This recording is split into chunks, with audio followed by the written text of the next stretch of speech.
Regarde autour de toi. La plupart des gens sont coincés dans une routine vide, comme si la vie avait un bouton de pause. Ils se réveillent, travaillent, consomment des distractions sans sens et répètent le cycle jusqu'à ce qu'un jour, ils réalisent que le temps leur a échappé. Et quand ils essaient de changer, il est trop tard. Tu ne veux pas être l'une de ces personnes. Tu ne veux pas arriver à la fin de ta vie en te demandant à quoi diable tu as passé tes jours. Mais voici la vérité brutale. Si tu ne prends pas le contrôle maintenant, si tu continues à laisser le bruit du monde dicter ton chemin, tu finiras par vivre une vie qui n'est pas la tienne. Le problème est que la plupart des gens sont endormis, vivant en pilote automatique, réagissant à ce qui leur arrive au lieu de décider ce qu'ils veulent. Ils suivent la carte que d'autres ont dessinée pour eux, ce que leurs parents voulaient, ce que la société attend, ce que leurs amis font. Et pendant ce temps, leurs propres rêves pourrissent dans l'oubli. Tu n'es pas venu ici pour exister, tu es venu pour vivre. Et pour cela, tu as besoin de te réveiller. Tu as besoin d'arrêter de gaspiller ta vie et de te concentrer sur ce qui compte vraiment. Tu as besoin d'éliminer les distractions, de couper le bruit et de prendre des décisions fermes. Être maître de ton temps, de ton énergie, de ton destin. Aujourd'hui, nous allons parler de comment le faire. 8 principes inspirés du stoïcisme qui t'aideront à arrêter de perdre du temps et à commencer à construire une vie qui vaut vraiment la peine. Mais avant de continuer, comprends ceci. Personne ne viendra te sauver. Si tu continues à attendre le moment parfait, si tu continues à chercher de la motivation, si tu continues à penser que demain sera le jour, alors tu es en difficulté. Le temps n'attend personne. 1. Si tu ne construis pas ton propre destin, tu finiras par vivre celui de quelqu'un d'autre. La plupart des gens passent leur vie comme des passagers d'un train qu'ils n'ont jamais choisi de prendre. Ils acceptent ce qui leur est donné, suivent le chemin qui leur est imposé et se réveillent chaque jour comme s'ils n'avaient pas le choix. Mais la vérité est différente. Il y a toujours un choix. Ce qui se passe, c'est que tout le monde n'est pas prêt à le faire. Si tu ne construis pas ton propre destin, quelqu'un d'autre le fera pour toi. Chaque fois que tu laisses les autres prendre des décisions à ta place, chaque fois que tu choisis le confort de suivre le courant plutôt que de te demander où il mène, tu cèdes une partie de ta vie. Quand tu ne décides pas de ce que tu veux faire de ton temps, de ton énergie et de tes compétences, quelqu'un d'autre le fera. Et ce ne sera pas pour ton bien, mais pour le sien. Regarde autour de toi. Les entreprises, les gouvernements, les médias, les réseaux sociaux, tous veulent ton attention, ton effort, ton temps. Ils te disent quoi faire, quoi penser, comment vivre. Le monde est conçu pour que tu sois un engrenage dans leur machine, pas pour que tu sois libre. Les stoïciens comprenaient cette réalité. Tu es responsable de ce que tu fais de ton existence, personne d'autre. Tu ne peux pas contrôler où tu es né, ni les circonstances qui t'entourent, mais tu peux contrôler ce que tu en fais.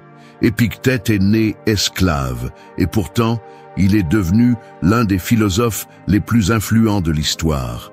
Il n'a pas laissé sa situation définir sa vie. Il n'a pas accepté d'être ce que les autres attendaient de lui.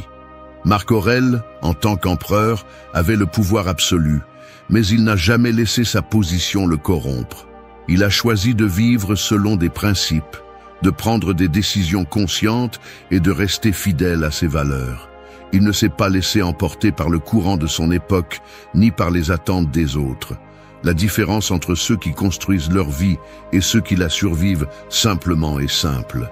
Les premiers prennent des décisions, les seconds attendent que les autres les prennent pour eux. Chaque jour que tu passes sans construire ton propre chemin est un jour de plus où tu travailles pour construire celui de quelqu'un d'autre. Chaque fois que tu acceptes une vie qui ne te satisfait pas, chaque fois que tu laisses passer une opportunité par peur, chaque fois que tu repousses ce que tu veux vraiment faire, tu confies ton destin à une autre personne.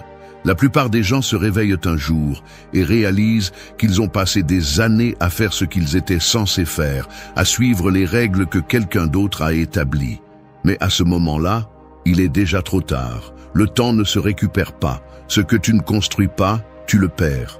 Le problème est que beaucoup de gens vivent avec la fausse illusion qu'il y a beaucoup de temps. Ils se disent que demain, ils commenceront à faire ce qu'ils veulent vraiment. Que dans quelques années, quand les choses seront plus faciles, ils prendront le contrôle de leur vie. Mais demain n'arrive jamais. Les excuses deviennent une habitude. Et quand ils s'en rendent compte, des décennies se sont écoulées à vivre pour les autres. Le destin ne se construit pas avec des mots, mais avec des actions. Il ne suffit pas de vouloir une vie meilleure. Il faut prendre des décisions, assumer des risques, rompre avec ce qui n'apporte rien et avancer sans regarder en arrière. Il n'y a pas de raccourci, il n'y a pas de chemin facile, il n'y a que le choix. Soit tu prends le contrôle de ta vie, soit quelqu'un d'autre le fera pour toi. N'attends pas. Ne continue pas à repousser ce que tu sais que tu dois faire. Commence à construire ton propre destin. Parce que si tu ne le fais pas, tu passeras ta vie à faire partie du plan de quelqu'un d'autre. 2.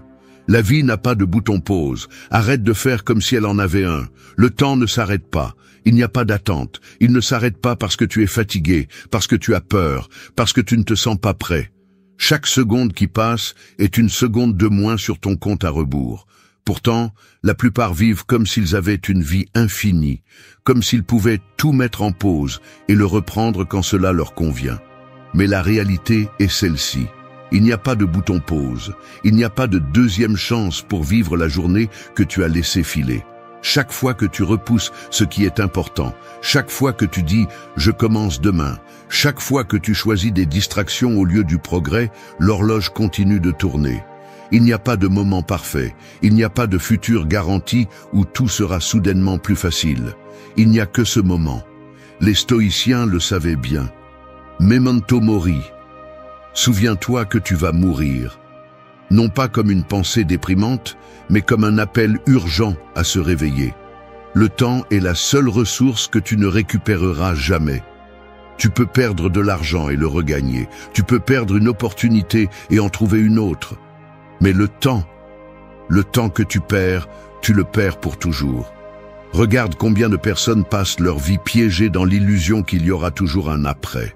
Après l'université, je ferai ce que j'aime. Après la prochaine promotion, je me mettrai en forme. Après que tout se soit arrangé, je commencerai à vivre vraiment. Cet après est le plus grand mensonge qui existe. Il n'arrive jamais. Il y a toujours une excuse. Il y a toujours un nouveau problème. Il y a toujours quelque chose de plus à faire avant de commencer à vivre. Et tout à coup, quand tu t'en rends compte, des années ont passé. Épictète disait que la vie n'est pas quelque chose que nous devrions remettre à plus tard, mais quelque chose que nous devrions affronter dès maintenant. Chaque jour où tu repousses une décision, chaque jour où tu vis en automatique, est un jour que tu ne récupéreras jamais. Le confort est un poison déguisé en soulagement. Rester dans ta zone de sécurité, procrastiner, perdre du temps sur des choses qui n'ont pas d'importance. Tout cela semble bon sur le moment, mais tu le paieras cher. Un jour, tu regarderas en arrière et tu verras que tu as dépensé ta meilleure énergie sur des choses qui ne signifiaient rien. La société t'a formé à croire que tu as tout le temps du monde, que tu peux prendre ton temps, que l'opportunité viendra, qu'il n'y a pas de hâte. Mais c'est un mensonge. Le temps ne t'appartient pas. C'est un prêt qui peut être retiré à tout moment. Le stoïcisme enseigne que la seule chose réelle est cet instant, le présent. Le passé est déjà parti, le futur n'est pas garanti. Tout ce que tu as, c'est ce moment. Ce que tu en fais est la seule chose qui compte vraiment. Chaque jour est une pièce que tu dépenses, que tu le veuilles ou non. La question n'est pas de savoir si tu la dépenseras, mais comment tu la dépenseras. Tu peux continuer à te perdre dans des distractions, à procrastiner, à éviter les décisions difficiles, ou tu peux commencer à bouger, à construire, à faire en sorte que chaque minute compte. Peu importe combien tu penses qu'il est tard, il est toujours plus tard que tu ne le penses. Il n'y a pas de bouton pause, il n'y a pas moyen de revenir en arrière, il n'y a pas d'autre chance pour récupérer le temps perdu. Il n'y a que maintenant. Et ce que tu fais avec ce moment définit tout ce qui viendra après. 3. Brûle la carte que d'autres ont dessinée pour toi. Depuis notre naissance, la société nous donne une carte. un chemin prédéfini qui est censé nous mener à une vie heureuse et réussie. Étudie, trouve un bon travail, marie-toi, achète une maison, 10 enfants, travaille jusqu'à 65 ans, et si tu as de la chance, profite de ta vieillesse. C'est le plan que la plupart des gens suivent sans se poser de questions. Mais voici la vérité brutale. Cette carte n'a pas été faite pour toi. Elle a été faite pour te maintenir dans le système. Si tu suis un chemin que tu n'as pas tracé toi-même, tu n'arriveras jamais là où tu veux vraiment être. Regarde combien de personnes vivent piégées dans des vies qu'elles n'ont pas choisies. Elles font ce qu'on attend d'elles, respectent les règles, suivent la route que quelqu'un d'autre a dessinée. Mais au fond, quelque chose ne semble pas coller. Parce que ce n'est pas leur chemin, c'est celui de quelqu'un d'autre. Les stoïciens l'ont bien compris. La liberté ne réside pas dans le fait de suivre un destin prédéterminé, mais dans le fait de prendre le contrôle total de ta vie. Marc Aurèle, bien qu'empereur, n'a pas vécu pour répondre aux attentes de Rome. Épictète, né esclave, n'a pas laissé son origine définir son destin. Le problème est que rompre avec cette carte imposée n'est pas facile. La peur du rejet, de l'incertitude, de l'erreur, fait que la plupart préfèrent se contenter de ce qui est déjà écrit. Mais se contenter est un autre mot pour abandonner. Si tu suis le chemin que d'autres ont dessiné pour toi, tu finiras dans un endroit que tu n'as pas choisi. Tu vivras la vie que d'autres ont conçue. Tu travailleras pour les rêves des autres et, quand tu t'en rendras compte, il sera trop tard pour changer. La seule façon d'être vraiment libre est de brûler cette carte. Arrêtez de suivre le chemin qu'on t'a imposé et commencez à créer le tien. Cela signifie poser des questions inconfortables. Remettre en question ce qu'on t'a dit être correct. Sortir du moule, briser les schémas, défier les attentes. Cela signifie prendre des décisions sans la validation des autres. Apprendre à marcher sans un itinéraire préfabriqué, sans certitude, sans garantie. Être le maître de chaque pas que tu fais. Beaucoup de gens te diront que tu es fou, que c'est risqué, que le plus sûr est de suivre le plan établi. Mais la chose la plus dangereuse que tu puisses faire est de vivre une vie qui ne t'appartient pas. Tu n'as pas à suivre le chemin de quelqu'un d'autre. Tu n'as pas à t'adapter à une histoire que tu n'as pas écrite. Tu dois écrire la tienne. Alors, prends cette vieille carte, déchire-la en morceaux et brûle-la. Parce que le seul chemin qui vaut la peine d'être suivi est celui que tu traces toi-même. 4. Arrête d'être un spectateur dans ta propre vie. La plupart des gens ne vivent pas. Ils existent simplement. Ils passent leur journée pris dans une routine vide, regardant le temps s'écouler entre leurs doigts sans rien faire de significatif. Ils se réveillent, travaillent sur quelque chose qui ne les satisfait pas, consomment du divertissement sans sens, perdent des heures sur les réseaux sociaux, se distraient avec n'importe quoi et répètent ce cycle jusqu'à ce qu'un jour, ils réalisent que leur vie leur a échappé. Mais la vie n'est pas un spectacle. Tu n'es pas ici pour regarder. Tu es ici pour agir. Chaque fois que tu repousses des décisions, chaque fois que tu évites de prendre le contrôle, chaque fois que tu laisses les autres décider pour toi, tu deviens un spectateur. Quelqu'un qui est présent, mais qui n'a aucune influence. Et voici la vérité brutale. Personne ne vivra pour toi. Personne ne viendra te sauver. Si tu ne prends pas les rênes de ta vie, tu ne seras qu'un personnage secondaire dans l'histoire de quelqu'un d'autre. Les stoïciens avaient une philosophie claire. Agis ou sois l'esclave des circonstances. Ils ne croyaient pas en la victimisation. Ils ne croyaient pas en l'attente d'un meilleur moment. Ils croyaient en l'action. Si quelque chose ne te plaît pas, change-le. Si tu ne peux pas le changer, adapte-toi. Mais ne reste jamais immobile à regarder le monde décider pour toi. Le problème, c'est qu'être spectateur est facile. Cela n'implique pas de risque. Il n'y a pas de décision difficile. Il n'y a pas d'échec. Tu suis simplement le courant, tu fais ce qu'on te dit, tu laisses les autres choisir pour toi et tu te convaincs que c'est bien parce que c'est la vie. Mais voici le prix de ce confort, une vie gaspillée.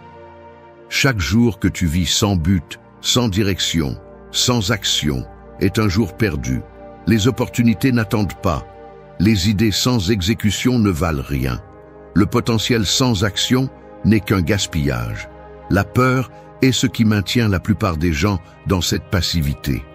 La peur d'échouer, la peur du jugement des autres, la peur de sortir de sa zone de confort. Mais si la peur dicte ta vie, tu ne seras jamais libre. Tu seras un prisonnier de tes propres excuses. Regarde autour de toi. La plupart des gens survivent simplement. Ils ne vivent pas. Ils attendent le moment parfait, le signe magique, la garantie que tout ira bien. Mais cette sécurité n'arrive jamais. Il n'y a pas de garantie dans la vie. La seule certitude est que le temps continue de s'écouler. Tu ne peux pas te permettre d'être un simple observateur. Tu dois t'impliquer. Chaque décision que tu évites, chaque opportunité que tu laisses passer, chaque jour que tu perds en distraction, est un pas de plus vers une vie sans but. Et le pire, c'est que lorsque tu te rends enfin compte, il est trop tard pour le récupérer. La différence entre ceux qui maîtrisent leur vie et ceux qui la voient passer n'est qu'une seule, l'action. Prends des décisions, fais des erreurs, apprends, avance, fais quelque chose. Peu importe la petitesse du pas, mais fais-en un. Parce que la vie ne se vit pas en regardant, elle se vit en agissant. Arrête d'attendre le moment parfait, il n'existe pas. Arrête de penser que tu as besoin de tout savoir avant de commencer. Tu ne sauras jamais tout. Arrête de donner du pouvoir à tes peurs. Si tu continues à attendre, la seule chose que tu obtiendras est de voir ta vie s'échapper pendant que tu restes à la même position. Sors de la passivité, sors du pilote automatique, prends le contrôle et arrête d'être un spectateur. Ou tu continueras à voir ta vie se gaspiller sans avoir fait quoi que ce soit de vraiment important. 5. Déconnecte-toi du bruit, connecte-toi avec toi-même. Le monde n'a jamais été aussi bruyant. Actualité, réseaux sociaux, divertissements sans fin, opinions d'inconnus, publicité, messages constants. Nous vivons bombardés de distractions, des informations sans importance qui se battent pour notre attention chaque seconde de la journée. Le problème, plus il y a de bruit à l'extérieur, moins il y a de clarté à l'intérieur. Les gens ne s'écoutent plus eux-mêmes. Leurs esprits sont saturés de ce que pensent les autres, de ce que dicte la société, de la pression de s'adapter à un moule qu'ils n'ont jamais choisi. Ils se sont déconnectés d'eux-mêmes parce qu'ils sont trop connectés au bruit extérieur. Les stoïciens comprenaient cela mieux que quiconque. La paix ne se trouve pas dans le monde extérieur, mais dans l'esprit lui-même. Épictète disait que la clé de la tranquillité réside dans le filtrage de ce que l'on consomme, dans le fait de ne pas laisser l'extérieur contaminer son essence. Mais aujourd'hui, la plupart ont perdu cette capacité. Ils sont esclaves des distractions. Ils se réveillent et la première chose qu'ils font est de vérifier leur téléphone. Ils se comparent à des vies fausses sur Instagram. Ils consomment des opinions sans sens sur Twitter. Ils sont plongés dans un cycle sans fin de contenu vide qui n'apporte rien à leur vie. Chaque minute que tu passes à consommer du bruit inutile est une minute que tu n'utilises pas pour grandir, pour penser, pour réfléchir à ce qui compte vraiment. Et ensuite, tu te demandes pourquoi tu te sens perdu, pourquoi tu ne sais pas ce que tu veux, pourquoi la vie semble vide, parce que tu ne t'arrêtes jamais. Tu ne te déconnectes jamais du monde extérieur pour te connecter à ton monde intérieur. Si tu veux reprendre le contrôle de ton esprit, si tu veux de la clarté, si tu veux la paix, tu dois apprendre à te déconnecter. Déconnecte-toi du bruit. Arrête de remplir ta tête avec les déchets que le monde te pousse tous les jours. Tu n'as pas besoin de savoir tout ce qui se passe dans le monde. Tu n'as pas besoin d'être disponible tout le temps. Tu n'as pas besoin de la validation de personne. Commence à être avec toi-même. Passe du temps en silence. Réfléchis. Écris. Pense. Écoute ce que tu veux vraiment. Les stoïciens pratiquaient l'isolement mental, pas comme une forme d'évasion, mais comme une forme de renforcement. Si ton esprit est faible, le bruit du monde te dominera. Si ton esprit est fort, tu seras immunisé contre la distraction. Choisis où tu concentres ton attention. Consomme moins, crée plus. Parle moins, écoute plus. Pense moins à ce que font les autres, pense plus à ce que tu veux construire. Si tu continues à permettre au bruit de te contrôler, tu n'entendras jamais ta propre voix. Déconnecte-toi du bruit, connecte-toi avec toi-même. 6. Tue l'imposteur qui vit dans ta tête. Il y a une voix en toi qui te dit que tu n'es pas assez bon, que tu n'as pas ce qu'il faut, que tu vas échouer. Cette voix est l'imposteur, une ombre mentale qui te sabote, te paralyse et t'empêche d'avancer. C'est la voix qui te dit que tu n'es pas assez intelligent pour démarrer cette entreprise, que tu n'as pas le talent pour atteindre tes objectifs, qu'à tout moment, quelqu'un découvrira que tu es un fraudeur, que tu ne mérites pas d'être où tu es. Et voici la vérité brutale, cet imposteur est un mensonge. Les stoïciens enseignaient que notre pire ennemi n'est pas à l'extérieur, mais dans notre propre esprit. Ce ne sont pas les obstacles qui nous arrêtent, mais nos interprétations de ces obstacles. La peur, l'insécurité et le doute ne sont que des illusions que nous avons construites avec le temps. Marc Aurèle l'a expliqué clairement. Si quelque chose d'extérieur te tourmente, la douleur ne vient pas de la chose en elle-même, mais de l'opinion que tu as d'elle. Il en va de même pour l'imposteur dans ta tête. Il n'est pas réel. Ce n'est pas une vérité absolue. Ce n'est qu'une distorsion de ta propre perception. Cependant, si tu ne le tues pas, il prendra le contrôle de ta vie. Chaque fois que tu laisses passer une opportunité par peur, chaque fois que tu ne parles pas par peur de te tromper, chaque fois que tu penses que tu n'es pas assez bon, tu donnes du pouvoir à cette voix. Et la dure réalité est que la plupart des gens laissent l'imposteur gagner. Ils renoncent à leurs rêves avant même d'essayer. Ils se convainquent qu'ils ne sont pas assez bons avant même de le vérifier. Et ainsi, ils passent leur vie enfermés dans une prison mentale qu'ils ont eux-mêmes construite. La peur de ne pas être suffisant est naturelle, mais elle ne doit pas dicter ta vie.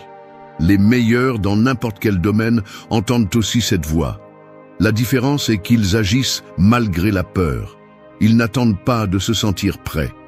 Ils n'attendent pas que l'insécurité disparaisse. Ils avancent simplement. Si tu attends de te sentir prêt avant de commencer quelque chose, tu ne le feras jamais. Personne ne commence en étant un expert. Personne ne commence en sachant tout. La maîtrise vient avec l'action, pas avec le doute. Tu n'as pas besoin de te sentir confiant pour agir. Tu as besoin d'agir pour te sentir confiant. Regarde comment les enfants apprennent à marcher. Ils tombent des centaines de fois. Ils ne s'arrêtent pas pour penser « peut-être que je ne suis pas bon à ça ». Ils essaient simplement jusqu'à ce qu'ils y arrivent. Mais quand nous grandissons, la société nous entraîne à craindre l'erreur, à éviter la honte, à ne pas prendre de risques. Et cette mentalité tue plus de rêves que l'échec. L'imposteur dans ta tête ne partira pas tout seul. Tu dois le tuer à coups d'action. Fais ce qui te fait peur. Fais-le pas, même si tu as l'impression de ne pas être prêt. Expose ton travail, même si tu penses qu'il n'est pas parfait. Parce que la seule façon de prouver à cette voix qu'elle a tort, c'est d'agir. Chaque fois que tu avances malgré la peur, l'imposteur s'affaiblit. Chaque fois que tu agis, tu gagnes en confiance. Chaque fois que tu ignores cette voix et que tu continues à avancer, tu te rapproches de la vie que tu veux. L'imposteur n'est pas réel. Ce qui est réel, c'est le temps que tu perds à l'écouter. Alors arrête de nourrir cette voix. Tue-la, parce que si tu ne le fais pas, c'est elle qui finira par tuer tes rêves. 7. Brise les chaînes du temps perdu. Le temps est la seule chose que tu ne pourras jamais récupérer. Chaque seconde qui passe est une seconde de moins dans ton compte à rebours. Pourtant, la plupart continuent de vivre comme s'ils avaient une éternité devant eux, comme s'ils pouvaient gaspiller des années sans conséquence. Et quand ils se réveillent enfin, quand ils réalisent qu'ils ont laissé échapper leur vie, il est déjà trop tard. Rien n'est plus tragique que de regarder en arrière et de voir tout ce qui n'a pas été fait. Les opportunités n'attendent pas, la vie n'attend pas. Mais trop de gens restent coincés dans la mentalité du « il y aura du temps », croyant que l'avenir est une garantie, alors qu'en réalité, il n'est qu'une illusion. L'horloge ne peut pas être mise en pause, personne ne peut l'arrêter. Les stoïciens répétaient un principe fondamental, « memento mori », souviens-toi que tu vas mourir. non pas comme une idée dépressive, mais comme un rappel pour vivre avec urgence, pour ne pas remettre à plus tard ce qui compte vraiment. Le plus grand gaspillage de la vie est de croire qu'il y aura toujours plus de temps. Sans s'en rendre compte, beaucoup ont perdu trop de temps. Des heures à défiler sur les réseaux sociaux, des jours coincés dans des doutes inutiles, des années à repousser des décisions importantes. Tout ce temps est parti et ne reviendra pas. Ce qui compte vraiment, ce n'est pas le temps déjà perdu, mais le temps qu'il reste. Beaucoup de gens restent coincés dans le regret. Ils se lamentent sur les opportunités qu'ils ont laissées passer, sur les mauvaises décisions qu'ils ont prises, sur tout ce qu'ils n'ont pas fait quand ils le pouvaient. Et en faisant cela, ils continuent à perdre plus de temps. C'est un cercle vicieux qui ne se brise qu'avec l'action. Marc Aurèle l'a dit clairement, ne perds plus de temps à discuter de ce qu'est un bonhomme, sois-en un. Il ne suffit pas de penser, il ne suffit pas de planifier, il faut agir. Au lieu de gaspiller de l'énergie à regretter ce qui est déjà passé, il vaut mieux se concentrer sur ce qui peut encore être changé. Le temps n'appartient à personne. Il a été prêté et peut être réclamé à tout moment. Chaque jour passé dans la même routine, coincé dans les mêmes distractions, laissant l'inertie prendre le contrôle, est un jour de plus qui ne sera jamais récupéré. Tant que le même schéma de gaspillage persiste, l'horloge continuera de tourner. Couper ce qui n'apporte rien est la seule issue. Il n'y a aucun sens à continuer à investir du temps dans ce qui n'a pas de valeur. Si quelque chose ne rapproche pas de l'objectif, alors il l'éloigne. Il n'y a pas de point intermédiaire. On avance ou on recule. On construit ou on détruit. On profite du temps qui reste ou on continue à le gaspiller. Beaucoup souhaitent changer, mais ne sont pas prêts à lâcher ce qui les retient. On ne peut pas avancer tout en portant les mêmes fardeaux. Le temps n'attend pas. Il ne s'arrête pour personne. Ce qui est passé, mais ce que tu fais à partir de maintenant est ce qui compte vraiment. Ne continue pas à perdre ce que tu peux encore utiliser. Fais en sorte que le temps qu'il te reste en vaille la peine. 8. Fais en sorte que chaque jour compte ou tu seras compté par les jours. Chaque jour est une pièce de monnaie que tu dépenses, que tu le veuilles ou non. Tu ne peux pas l'économiser, tu ne peux pas le garder pour plus tard. Il s'en va, et une fois que tu l'as perdu, il ne revient pas. Tu peux le gaspiller en choses sans importance ou l'investir dans quelque chose qui compte vraiment. Mais ce que tu ne peux pas faire, c'est le récupérer. Le problème est que la plupart des gens ne se rendent pas compte de cela jusqu'à ce qu'il soit trop tard. Ils passent leurs jours en mode automatique, pris dans des routines vides, dans des distractions sans importance, dans des excuses qui les maintiennent stagnants. Et quand ils ouvrent enfin les yeux, quand ils réalisent tout le temps qu'ils ont laissé filer, la majeure partie de leur vie est déjà passée. Les stoïciens l'ont parfaitement compris. Le temps est la ressource la plus précieuse que tu as, parce qu'une fois que tu l'as dépensé, il ne revient jamais. Sénèque l'a exprimé avec brutalité. Ce n'est pas que nous avons peu de temps, mais que nous en gaspillons beaucoup. La vie ne se gaspille pas en un seul acte, mais petit à petit. 5 minutes à consulter les réseaux sociaux, 10 minutes à regarder du contenu sans importance, 1 heure prise dans des distractions, des jours entiers à reporter des décisions importantes. On perd du temps en petites fractions, sans s'en rendre compte, jusqu'à ce qu'un jour, on regarde en arrière et on voit que des années ont passé. Chaque jour qui passe est un pas de plus vers la fin. Peu importe si tu en profites ou non, l'horloge continue d'avancer. Beaucoup de gens confondent être occupé avec progresser. Mais être occupé ne signifie pas construire quelque chose de précieux. Remplir de tâches sans importance, remplir des obligations qui n'apportent rien à long terme, suivre le courant sans se poser de questions, tout cela n'est qu'une autre forme de gaspillage. Faire en sorte que chaque jour compte ne signifie pas être actif tout le temps. Cela signifie vivre avec intention, faire des choses qui comptent vraiment, construire quelque chose, apprendre quelque chose, s'améliorer en quelque chose, s'assurer qu'à la fin de la journée, il y a eu un progrès, aussi petit soit-il. Les stoïciens vivaient avec cette conscience tous les jours. Marc Aurèle l'a exprimé de manière percutante. Ne vis pas comme si tu avais 10 000 ans devant toi. La mort est sur tes talons. Tant que tu vis, tant que c'est possible, sois bon. La plupart des gens agissent comme s'ils avaient une éternité devant eux. Ils reportent des décisions. Ils laissent leurs rêves pour plus tard. Ils se convainquent qu'ils auront plus de temps, plus d'énergie, plus de motivation demain. Mais demain n'est jamais sûr. La seule réalité est aujourd'hui. Rien n'est garanti, ni le mois prochain, ni l'année prochaine, ni la prochaine opportunité. Faire en sorte que chaque jour compte ne signifie pas être obsédé par la productivité. Cela signifie se concentrer sur ce qui a vraiment de la valeur. Il ne s'agit pas d'être occupé, mais d'être concentré. Il ne s'agit pas de faire beaucoup, mais de faire ce qui est juste. Chaque jour est une opportunité pour s'améliorer, pour construire, pour avancer. Il n'est pas nécessaire de faire des changements drastiques du jour au lendemain, mais il est nécessaire de prendre de petites décisions chaque jour qui te rapprochent de là où tu veux vraiment être. Les personnes qui accomplissent quelque chose de significatif ne sont pas celles qui ont le plus de talent, de chance ou de ressources. Ce sont celles qui prennent la décision de ne pas gaspiller leur temps. Chaque matin est une nouvelle possibilité d'avancer et chaque soir est une opportunité de réfléchir si on a vraiment profité de la journée. Si chaque jour a un sens, la vie dans son ensemble aura un sens. Les jours passent vite, mais ce que tu fais avec eux est ce qui définit ton histoire. Ne pas faire en sorte que chaque jour compte, c'est se condamner à n'être qu'un autre numéro dans le temps. Une personne de plus qui a existé, mais qui n'a jamais vraiment vécu. Le temps n'attend pas, il ne s'arrête pour personne. Il ne faut plus laisser les jours passer sans signification, il est temps de les faire compter. Introduction.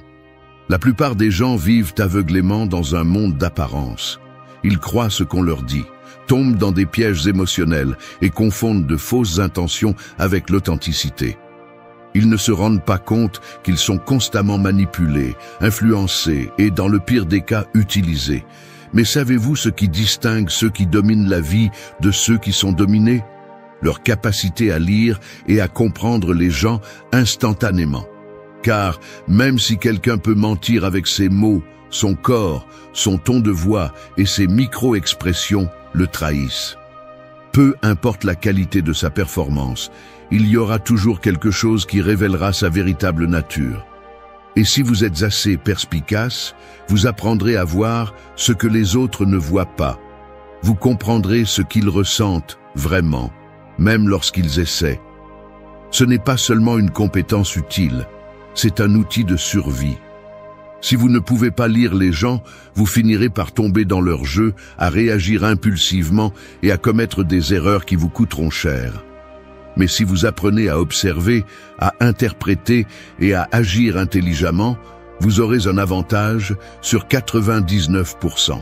Aujourd'hui, je vais vous donner les outils pour développer cette compétence. Je vais vous montrer comment déchiffrer les véritables intentions de quelqu'un, détecter les manipulations et projeter de la confiance dans n'importe quelle situation. Il ne s'agit pas de lire dans les pensées, il s'agit de lire la réalité avec clarté. Alors, faites attention, car ce que vous allez apprendre aujourd'hui peut complètement changer la façon dont vous interagissez avec le monde. Action 1. Apprendre à reconnaître les émotions déguisées. Les gens mentent, tout le temps, pas seulement avec des mots, mais aussi avec des expressions, des gestes, des silences et des changements subtils dans leur ton de voix. Nous vivons dans un monde où la majorité cache ce qu'elle ressent vraiment, que ce soit par peur, honte ou commodité.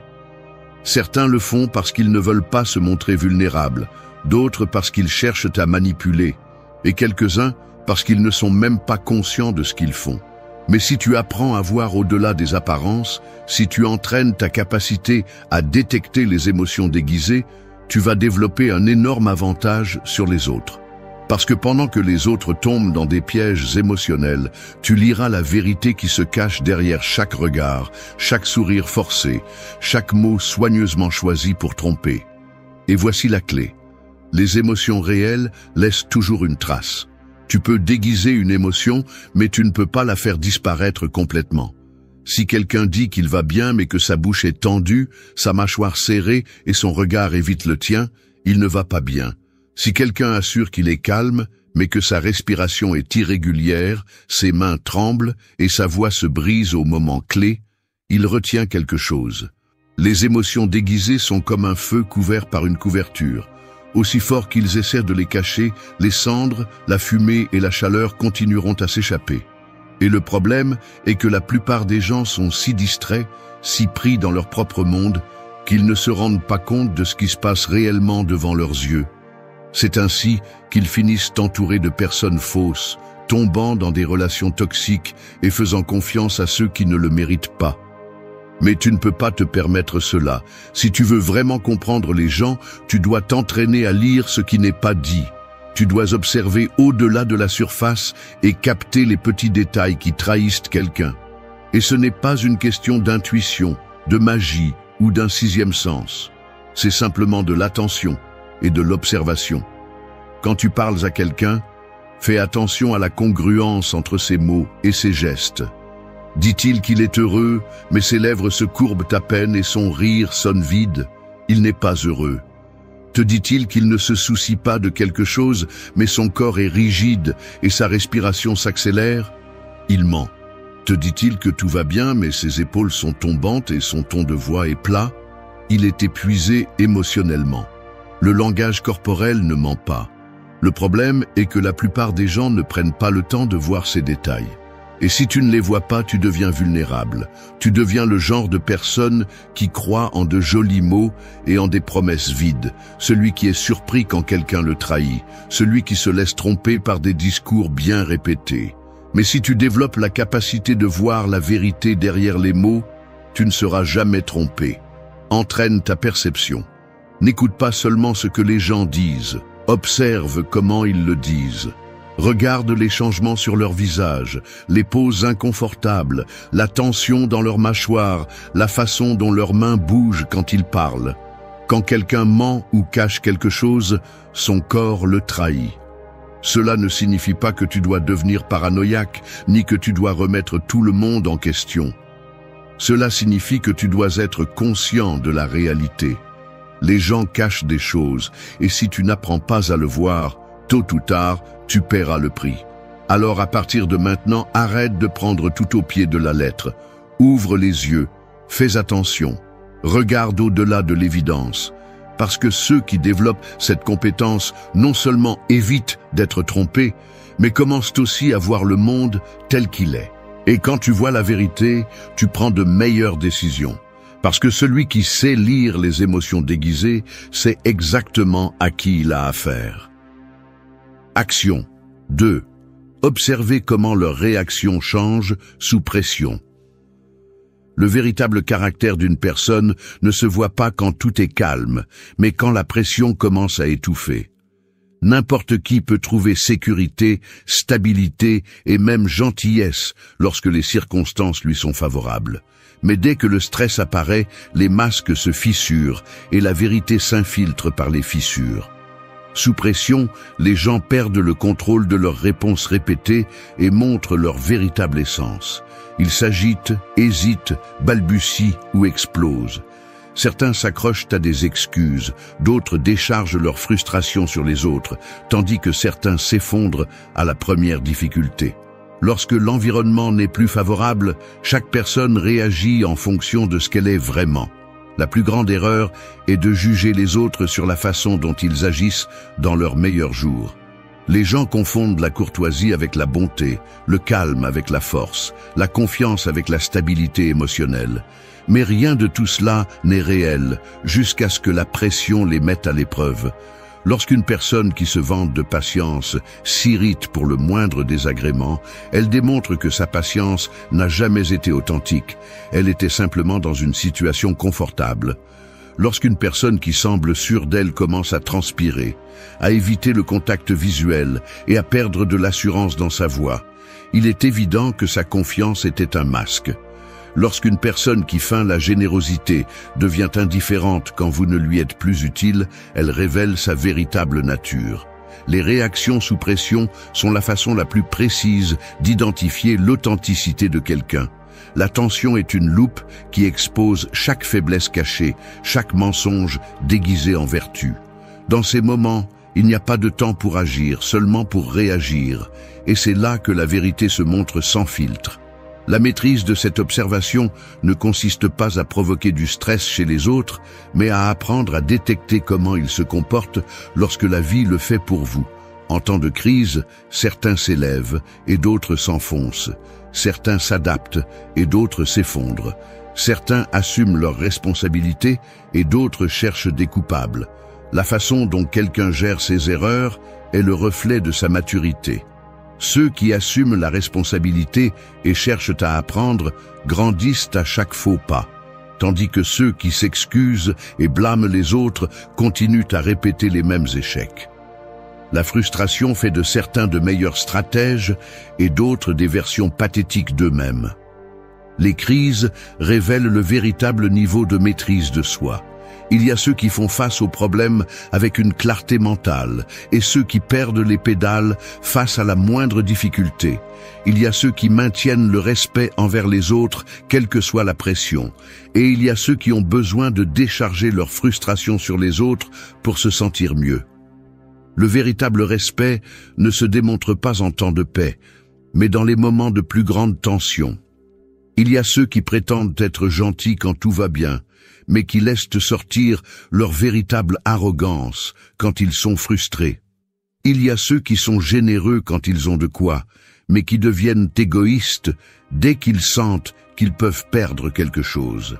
La façon dont quelqu'un gère la confrontation expose également sa force ou sa fragilité. Certains sont capables d'écouter, d'analyser et de répondre intelligemment. D'autres deviennent agressifs, se mettent sur la défensive ou recourent à des attaques personnelles pour couvrir leurs faiblesses. Observer ces détails permet de savoir qui mérite confiance et qui ne fait que jouer un rôle.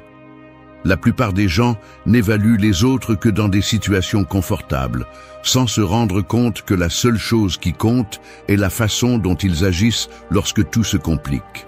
Le véritable caractère se forge dans l'adversité. Ceux qui s'effondrent sous la pression n'ont jamais été forts, ils étaient simplement à l'aise. Ceux qui perdent leur calme à chaque défi ne sont pas stables, ils n'ont simplement jamais été mis à l'épreuve. La vie, à un moment donné, expose tout le monde. Le temps est le meilleur juge et les circonstances difficiles sont le seul examen que personne ne peut truquer. Lorsque la pression arrive, chacun montre ce qu'il est vraiment. Ceux qui comprennent cela ne se laisseront jamais tromper. Ceux qui ne le comprennent pas finissent entourés de personnes qui ne sont pas ce qu'elles prétendent être. Action 3. Capter les changements subtils dans son expression faciale. Le visage d'une personne est un livre ouvert pour celui qui sait le lire. La plupart croient pouvoir cacher ce qu'ils ressentent avec des mots bien choisis et un ton de voix contrôlé. Mais le visage laisse toujours échapper la vérité. Chaque petite contraction musculaire, chaque léger changement de regard, chaque geste éphémère est un indice sur ce qui se passe réellement à l'intérieur. Le problème est que presque personne ne prête attention. Les gens écoutent ce qu'on leur dit, mais ils n'observent pas comment on le leur dit. Ils ignorent les détails qui révèlent l'inconfort, la peur, le mépris ou l'intérêt véritable. Et c'est là qu'ils deviennent vulnérables. Le visage humain est incapable de cacher complètement les émotions car elles se produisent à un niveau instinctif. Lorsqu'une personne ressent de la colère, de la frustration, de la surprise ou de l'insécurité, son cerveau le traite en millisecondes et avant qu'elle puisse le contrôler, son visage l'a déjà reflété. On appelle cela des micro-expressions. Les micro-expressions sont des réponses automatiques et involontaires qui durent des fractions de secondes, trop rapides pour être falsifiées.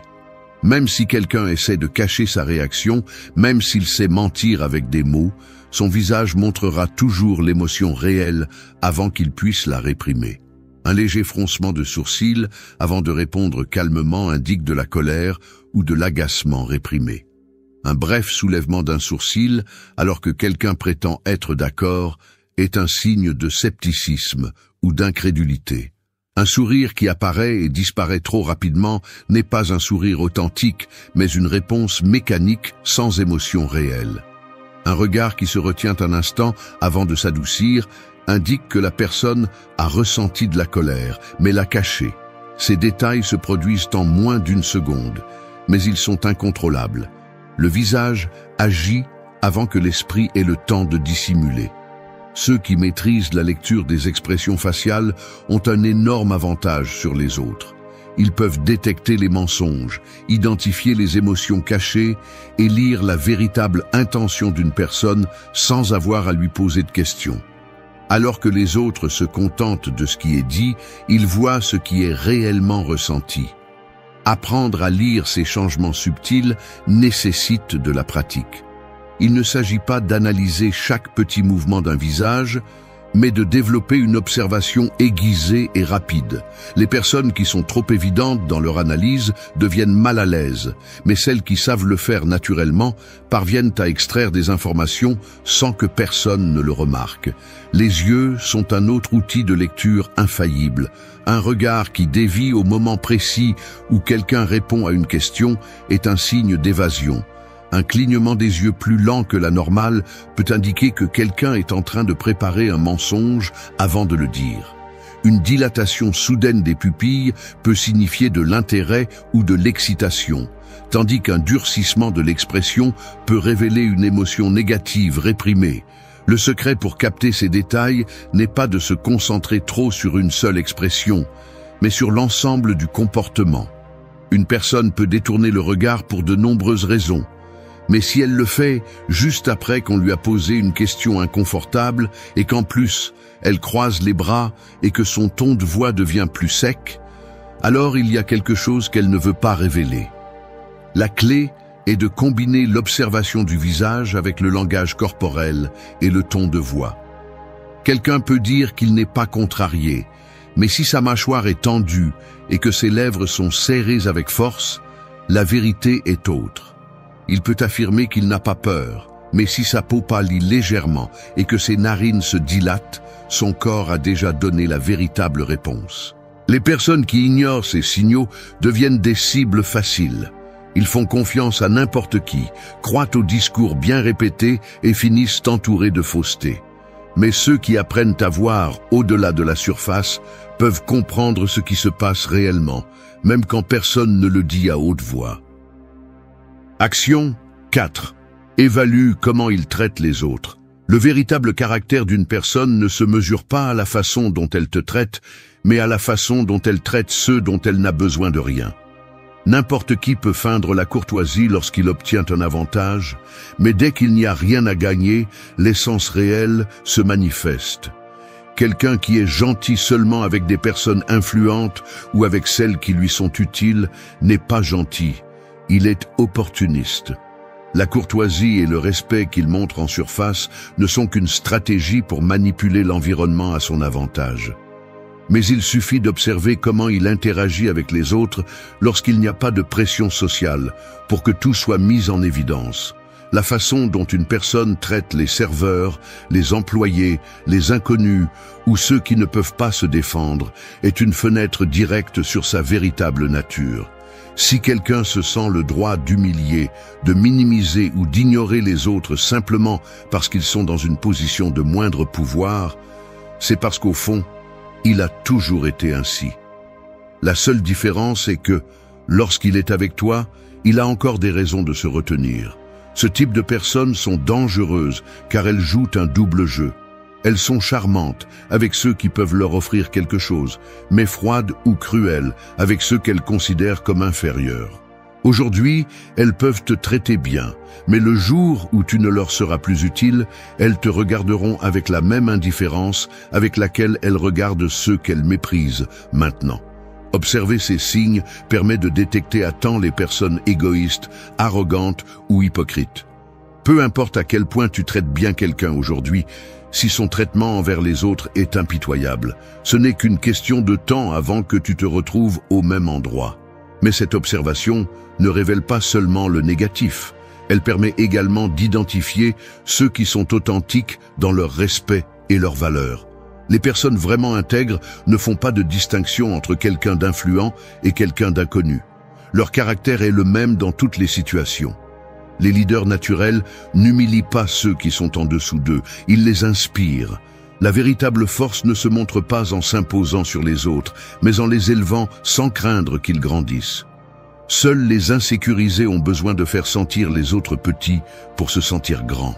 La façon dont quelqu'un traite son environnement révèle également son niveau de contrôle émotionnel. Les impulsifs se déchargent sur quiconque est à proximité lorsqu'ils sont frustrés.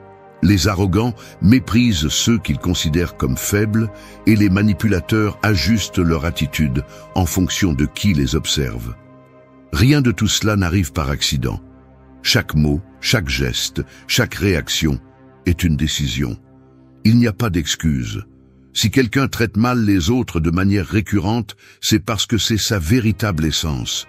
Celui qui comprend ce principe cesse d'être naïf. Il ne tombe plus dans le piège de croire qu'une personne est bonne simplement parce qu'elle le traite bien. Il apprend à lire le panorama complet et, ce faisant, se protège des tromperies inutiles. La vie est trop courte pour s'entourer de ceux qui ne valorisent les gens qu'en fonction de ce qu'ils peuvent obtenir d'eux. Observer comment quelqu'un traite les autres permet d'anticiper avec précision quel type de personne il est et s'il vaut la peine de le garder près de soi. Action 5. Utilisez l'effet miroir. Les gens ont confiance en ceux qui leur ressemblent. C'est un principe psychologique simple mais puissant. Lorsqu'une personne perçoit que sa façon de parler, son langage corporel ou son énergie sont reflétés dans une autre personne, elle ressent une connexion instantanée, même sans s'en rendre compte. C'est ce qu'on appelle l'effet miroir, et le maîtriser vous donne la capacité d'influencer les interactions sans effort. La plupart des gens le font de manière inconsciente. Des amis qui ont passé des années ensemble finissent par adopter des expressions similaires. Les couples qui se comprennent parfaitement synchronisent leurs gestes et leur ton de voix sans le planifier. Le cerveau humain associe la similitude à la confiance. Mais la différence entre ceux qui utilisent ce principe naturellement et ceux qui le maîtrisent consciemment est abyssale. Celui qui comprend l'effet miroir peut générer de l'empathie avec n'importe qui, briser les barrières sociales et faire en sorte que les gens se sentent à l'aise sans qu'ils soupçonnent qu'ils sont influencés. Le reflet subtil du langage corporel est la façon la plus efficace d'appliquer cette technique. Lorsqu'une personne croise les bras, incline la tête ou change de posture, imiter ce mouvement naturellement crée un sentiment de connexion immédiate. Mais la clé est de le faire subtilement. Copier de manière évidente semble forcé et provoque le rejet. Cela doit être quelque chose de progressif, naturel, comme si le rythme de la conversation vous guidait. Le ton de la voix et le rythme de la parole jouent également un rôle crucial. Si quelqu'un parle vite et avec énergie, répondre avec la même intensité maintient le flux naturel de la conversation. Si quelqu'un utilise un ton posé et réfléchi, répondre de la même manière renforce le sentiment de compréhension mutuelle. Ce principe est particulièrement utile dans les négociations, les entretiens ou toute situation où la confiance est clé. Lorsqu'une personne sent qu'elle parle à quelqu'un qui la comprend, elle baisse la garde, se détend et est plus susceptible d'être ouverte et honnête. Mais l'effet miroir ne concerne pas seulement la synchronisation du langage corporel et de la voix. Il implique également de comprendre l'état émotionnel de l'autre personne et de le refléter intelligemment. Si quelqu'un est frustré, répondre calmement plutôt qu'agressivement aide à équilibrer l'interaction. Si quelqu'un est excité, répondre avec enthousiasme renforce la connexion. Il ne s'agit pas de manipuler mais de comprendre et de s'adapter. L'erreur de beaucoup de gens est d'imposer leur propre rythme et énergie sans tenir compte de l'état mental de l'autre. Cela crée des barrières inutiles. Celui qui maîtrise l'effet miroir s'adapte, coule et fait en sorte que toute conversation se sente naturelle et confortable. Pour appliquer cette technique efficacement, il est important de développer l'observation.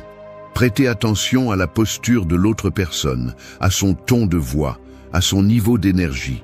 Si quelqu'un est détendu et parle lentement, Imitez ce rythme pour créer une atmosphère de confiance. Si quelqu'un est enthousiaste et énergique, reflétez son énergie pour maintenir le dynamisme de la conversation. Il est également utile de pratiquer avec de petites interactions quotidiennes. Dans les conversations de tous les jours, remarquez comment les gens réagissent lorsque vous reflétez inconsciemment leur langage corporel. Avec le temps, cette compétence devient naturelle et cesse de se sentir comme un effort conscient. Ceux qui ne comprennent pas ce principe ont tendance à créer de la résistance sans s'en rendre compte. Ce sont ceux qui parlent trop vite à quelqu'un qui a besoin de temps pour traiter l'information. Ce sont ceux qui maintiennent une posture fermée lorsque l'autre personne cherche l'ouverture. Ce sont ceux qui forcent une attitude dominante lorsque la situation exige de la patience. La déconnexion se produit lorsque l'on ignore l'accord de l'autre. L'effet miroir n'est pas seulement une technique, mais un outil pour améliorer la qualité de toute interaction. Le comprendre et l'appliquer intelligemment permet de créer des liens plus solides, de faciliter les accords et de faire en sorte que la communication coule naturellement. Savoir se connecter avec les autres à ce niveau n'est pas un tour de passe-passe social. C'est un avantage qui se reflète dans tous les domaines de la vie. Action 6. Découvrez quand quelqu'un agit ou est authentique. Les gens peuvent mentir avec des mots, ils peuvent déguiser leurs intentions avec des gestes répétés et ils peuvent projeter une image qui n'a rien à voir avec ce qu'ils sont vraiment. Mais la vérité, tôt ou tard, se fait toujours jour.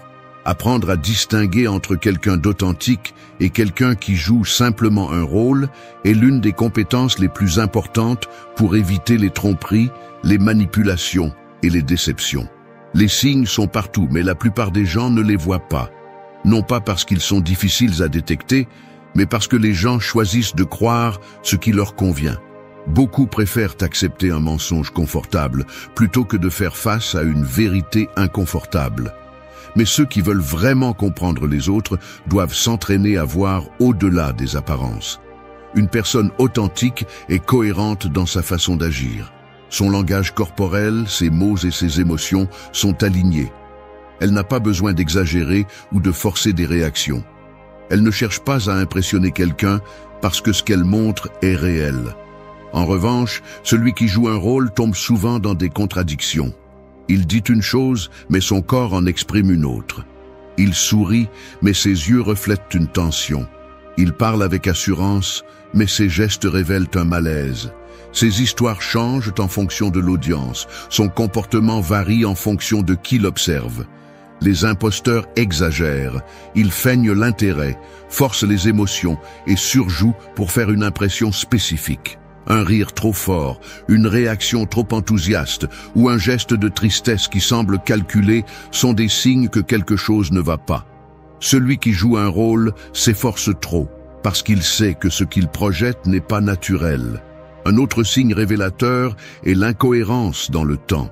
Quelqu'un d'authentique n'a pas besoin de se rappeler quelle version de lui-même il a montré hier. Sa façon d'être est la même dans tous les contextes.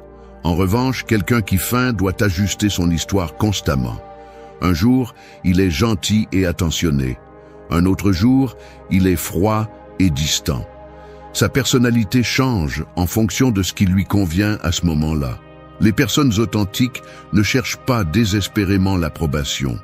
Ils n'ont pas besoin de validation constante ni de s'efforcer de s'intégrer à tout prix. Ils parlent avec honnêteté, même si cela signifie mettre les autres mal à l'aise. Ils ne modifient pas leur discours pour plaire. Leur identité ne dépend pas de l'opinion des autres. Les faux, en revanche, se façonnent en fonction de la situation. Ils disent ce qu'ils pensent que les autres veulent entendre, changent leur position en fonction du public et ajustent leur moralité en fonction de la commodité. Ils sont experts pour dire la bonne chose, mais leur comportement ne finit jamais par correspondre. Le langage corporel est un autre indicateur. Lorsqu'une personne est authentique, son expression et sa posture sont naturelles. Soyez à l'aise dans votre propre peau. D'un autre côté, celui qui feint a tendance à montrer des signes de tension. Il rit à des moments étranges, évite le contact visuel dans des situations inconfortables ou gesticule plus que nécessaire pour compenser son insécurité. Il ne s'agit pas de juger tout le monde avec paranoïa, mais d'apprendre à remarquer ces modèles. La vie est pleine de personnes qui ne montrent qu'une façade. Ceux qui font confiance aveuglément à n'importe qui finissent par être entourés de fausseté. La clé est d'observer avec patience. Ne vous laissez pas impressionner par ce que quelqu'un dit en un jour, mais par ce qu'il démontre avec le temps. La vérité apparaît toujours dans les petits détails. Une réaction déplacée, une attitude forcée, une histoire qui ne correspond pas. Détecter qui est réel et qui joue simplement un rôle est un avantage que peu de gens ont. Celui qui développe cette compétence ne sera jamais facilement trompé. Action 7. Maîtriser l'art de lire entre les lignes. La plupart des gens écoutent ce qui est dit en surface, mais ne prêtent pas attention à ce qui est réellement communiqué. Les mots peuvent être soigneusement choisis pour dissimuler des intentions, mais il y a toujours quelque chose de plus profond derrière eux. Celui qui n'apprend pas à lire entre les lignes reste vulnérable face aux manipulateurs, aux tromperies et aux demi-vérités. Tout le monde ne dit pas ce qu'il pense vraiment. Beaucoup cachent leurs véritables intentions derrière des phrases ambiguës, des compliments empoisonnés ou des excuses conçues pour dissimuler la réalité. Mais les mots laissent toujours des traces. Dans la façon dont quelqu'un parle, dans ce qu'il omet, dans sa réaction à certains sujets, c'est là que se trouve la vérité que la plupart ne voient pas. Lire entre les lignes ne signifie pas interpréter ce que vous voulez croire, mais analyser avec précision ce que quelqu'un transmet réellement. Ne vous contentez pas des mots, prêtez attention à l'intention derrière eux. Les personnes qui maîtrisent cet art prêtent attention aux pauses, aux changements de ton de voix, à la manière dont quelqu'un évite certains sujets ou répond par des phrases génériques quand il devrait être direct. Ce qui n'est pas dit est souvent plus important que ce qui est dit. Quand quelqu'un change soudainement de sujet, c'est parce qu'il y a quelque chose qu'il ne veut pas discuter. Quand il donne des réponses vagues ou peu engageantes, c'est parce qu'il veut éviter une vérité inconfortable. Quand il utilise des mots compliqués et ornés, il essaie souvent de dissimuler un mensonge. Les réponses trop parfaites sont souvent un signe que quelque chose est caché. Apprendre à lire entre les lignes est un avantage dans tous les domaines de la vie. Des conversations décontractées aux négociations importantes, comprendre ce qui est réellement communiqué vous permet de prendre de meilleures décisions et de ne pas tomber dans des pièges émotionnels.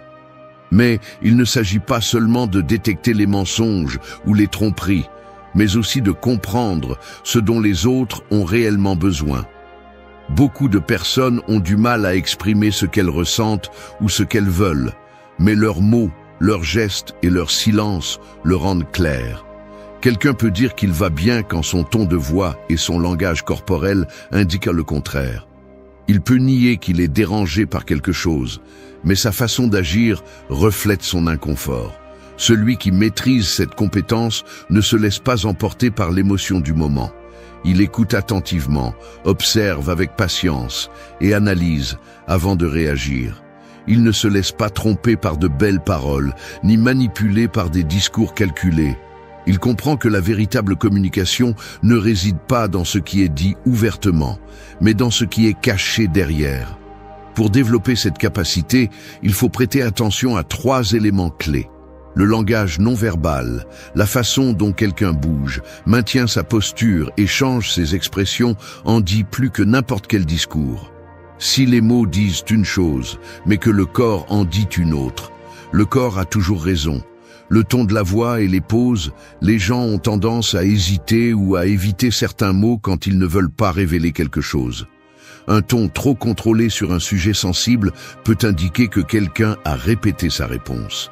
Les incohérences dans le message, si une histoire change avec le temps, c'est parce qu'il y a quelque chose qui ne correspond pas. Quand quelqu'un parle avec trop de détails inutiles, il essaie souvent de renforcer un mensonge. Ceux qui ne savent pas lire entre les lignes sont facilement trompés. Ils restent avec la version superficielle des faits, croient en des discours bien structurés sans analyser le fond, et font confiance à ceux qui savent manipuler avec des mots. Mais ceux qui prêtent attention aux détails, ceux qui analysent ce qui est réellement communiqué, sont ceux qui voient toujours la vérité avant les autres. Il ne s'agit pas de se méfier de tout le monde, mais d'apprendre à voir la réalité telle qu'elle est. Celui qui écoute intelligemment, celui qui analyse au-delà de l'évident, celui qui comprend ce qui se passe réellement, aura toujours l'avantage. La vie n'est pas facile. Personne n'a dit que ça l'était. Nous faisons tous face à des obstacles, des défis et des moments d'incertitude. Mais qu'arrive-t-il lorsque tu te rends compte que ce qui compte vraiment ne sont pas les problèmes eux-mêmes, mais comment tu réagis face à eux? C'est là que le stoïcisme entre en jeu, une philosophie aussi ancienne que le temps, mais qui reste plus pertinente que jamais. Dans ce scénario, nous allons t'apprendre comment penser, vivre et agir de manière à ce que tu puisses maîtriser n'importe quelle situation. Peu importe ce que la vie te lance, problème, adversité, moment de chaos. Nous te montrerons comment transformer tes pensées pour qu'elles ne te dominent pas. Comment vivre avec un but et ne pas te laisser emporter par le superficiel, et comment agir avec un calme et une détermination qui te permettent de prendre le contrôle, même quand tout semble s'effondrer. Nous ne te vendrons pas une fausse illusion que tout sera facile. Ceci est pour ceux qui sont prêts à affronter la réalité, à prendre la responsabilité de leurs pensées et de leurs actions, et à surmonter les difficultés avec le pouvoir de l'esprit stoïcien. Maintenant que nous avons clarifié ce que la vie nous a préparé, il est temps de commencer à travailler sur comment penser pour maîtriser n'importe quelle situation. Qu'est-ce qui t'a servi jusqu'à présent pour surmonter les obstacles? Probablement pas grand-chose, car la plupart des gens réagissent sans réfléchir, se laissant emporter par le chaos. Mais la clé est dans l'esprit, et c'est là que tout commence. Tout d'abord, développer une mentalité rationnelle pour surmonter le chaos. La vie, par nature, est pleine de chaos et d'incertitudes. Personne n'échappe aux circonstances imprévisibles qui nous défient. Lorsque tout s'effondre autour de vous, la première chose qui surgit est un torrent d'émotions. C'est dans ces moments-là que votre esprit a tendance à déborder et l'impulsion de réagir sans réfléchir devient un refuge tentant. Le chaos, l'anxiété, la frustration. Tous ces sentiments se déchaînent rapidement. La facilité avec laquelle vous vous laissez emporter par eux peut vous faire sentir impuissant, mais c'est précisément là que le pouvoir d'un esprit rationnel entre en jeu. Dans ces moments de turbulence, ce qui vous aidera vraiment ne sont pas les émotions à fleur de peau, mais la capacité de prendre du recul, de respirer profondément et d'agir à partir d'un lieu de clarté mentale. Lorsque vous permettez aux émotions de prendre le contrôle, la confusion s'empare de vous et la réaction impulsive a tendance à vous mener sur le mauvais chemin. C'est le moment crucial où la mentalité rationnelle entre en jeu. Décidez de réfléchir profondément avant de réagir est ce qui peut vous sauver des conséquences négatives des décisions précipitées. Pourquoi réagir quand vous pouvez penser? La raison est votre meilleur allié face au chaos, et le calme que vous cherchez n'arrive que lorsque vous choisissez la réflexion sur l'impulsivité. La sérénité n'est pas quelque chose qui arrive par accident, c'est une compétence qui se cultive avec la pratique constante de mettre la raison au-dessus des émotions. L'esprit rationnel ne se limite pas seulement à penser avant d'agir, mais devient également un refuge où la clarté prédomine sur la confusion. Chaque fois que vous décidez de ne pas vous laisser emporter par la tempête émotionnelle, chaque fois que vous mettez un frein à la réaction impulsive, vous renforcez votre capacité à prendre des décisions plus sages et calculées. Avec le temps, cette habitude devient automatique. Lorsque vous parvenez à cultiver un esprit rationnel, le chaos perd son pouvoir sur vous. C'est comme si, au lieu d'être une victime des circonstances, vous deveniez l'observateur tranquille, capable de trouver des solutions lorsque les autres se sentent perdus. La pensée rationnelle est un muscle qui doit être constamment exercé. La sérénité arrive non seulement avec le temps, mais aussi avec la pratique de décider de penser avant de réagir. Chaque fois que vous le faites, chaque fois que vous mettez le calme avant la réponse impulsive, vous vous rapprochez du contrôle que vous souhaitez avoir sur votre vie. C'est un processus graduel, mais à chaque étape, vous développez la force qui vous permettra de faire face à n'importe quel chaos avec un esprit clair et un cœur ferme. La prochaine étape consiste à contrôler tes pensées négatives avant qu'elles ne te contrôlent. L'esprit humain est un champ de bataille constant, et les pensées négatives ont le pouvoir de le dominer si nous n'apprenons pas à les gérer. Ces pensées surgissent presque automatiquement, souvent alimentées par la peur, l'insécurité ou le pessimisme. Si tu ne les contrôles pas à temps, elles peuvent déformer ta réalité, affectant ton état émotionnel et ta capacité à agir clairement.